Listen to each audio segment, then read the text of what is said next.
عبداللہ بن عمر رضی اللہ تعالیٰ عنہ فرماتے ہیں مجھے بہت اچھی طرح اور خوب یاد ہے کہ رسول پاک صلی اللہ علیہ وسلم نے یہ آیت تلاوت کی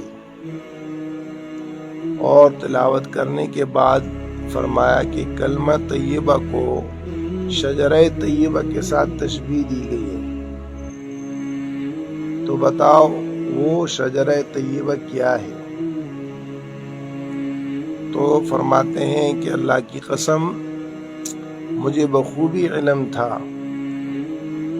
اور میں اچھی طرح جانتا تھا کہ یہاں شجرہ طیبہ سے مراد کیا ہے۔ میرے دل میں آیا کہ میں بتاؤں، لیکن کبار صحابہ حضرت سیدنا ابوبکر صدیق، حضرت سیدنا عمر جو میرے والد تھے، سیدنا عثمان، سیدنا علی رضی اللہ عنہم جیسے بڑے جلیل القدر صحابہ کی موجودگی میں مجھے حیا مانے ہوئی، شرم آئی کہ میں بولوں، اور رسول پاک صلی اللہ علیہ وسلم 3 مرتبہ یہ پوچھ چکے اور سارے صحابہ خاموش۔ حضرات صحابہ کرام رضوان اللہ علیہم اجمعین کی یہ بہت اعلیٰ، عمدہ، بہتر اور بڑھیا صفت تھی۔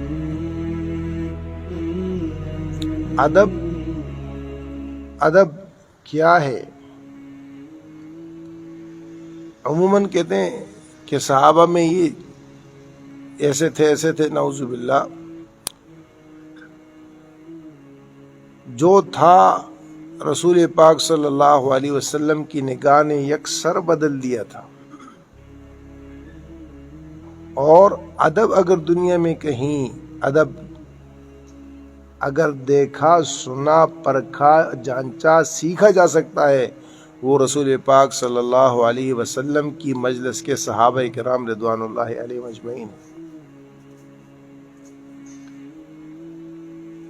جب رسول پاک صلی اللہ علیہ وسلم بات فرماتے کأن علی رؤوسہم الطیور، ایسا ہوتا جیسے کوئی ان کے سروں پر پرندے بیٹھے ہیں، اگر ہلے تو پرندہ اڑ جائے گا، اتنے آپ علیہ الصلوۃ والسلام کی بات میں محو ہوتے تھے، اتنے محو ہوتے تھے کہ ان کو ہوش نہیں ہوتا تھا۔ اور جب رسول پاک صلی اللہ علیہ وسلم کوئی سوال کرتے تو جانتے ہوئے بھی کہ یہ چیز اس طرح ہوگی، ادب سے خاموش رہتے اور یہ سمجھتے کہ ممکن ہے وحی کے ذریعے سے آپ صلی اللہ علیہ وسلم کو کوئی چیز بتائی گئی ہو، ہم کہیں اور وہ نہ ہو۔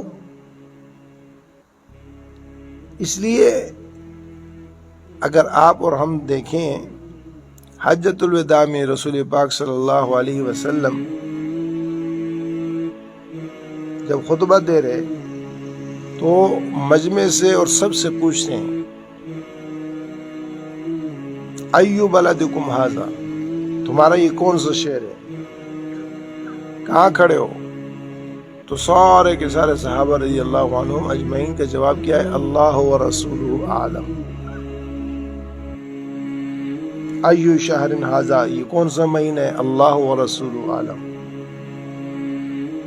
ایو یوم ھذا؟ اللہ ورسولہ اعلم۔ پھر اس اصل میں خود بتایا کہ یہ کیا مسجد ہے، یہ بلد حرام نہیں ہے، یہ ذی الحجہ کا مہینہ نہیں ہے، یہ عرفہ کا دن نہیں ہے۔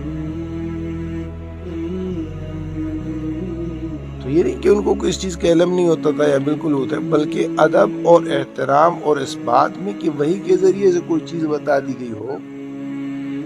تو بہرحال سیدنا عبداللہ بن عمر رضی اللہ تعالیٰ عنہ فرماتے ہیں کہ حضور صلی اللہ علیہ وسلم نے پوچھا اور صحابہ کرام رضوان اللہ علیہم اجمعین خاموش رہے۔ پھر رسول پاک صلی اللہ علیہ وسلم نے خود فرمایا کہ یہاں کلمہ طیبہ کو اللہ پاک نے کھجور سے مشابہت دی ہے، کھجور کے درخت سے۔ الم تر کیف ضرب اللہ مثلا کلمۃ طیبہ کشجرۃ طیبہ، پاکیزہ درخت، اصلها ثابت وفرعها في السماء تؤتي أكلها كل حين بإذن ربها ہر موسم میں پھل، ہر موسم میں سدا بہار، سدا بہار، کل حین، کل حین سے یوں سمجھیں کہ نہ دن نہ رات، نہ سردی نہ گرمی، نہ بہار نہ خزاں، سارے موسم یکساں،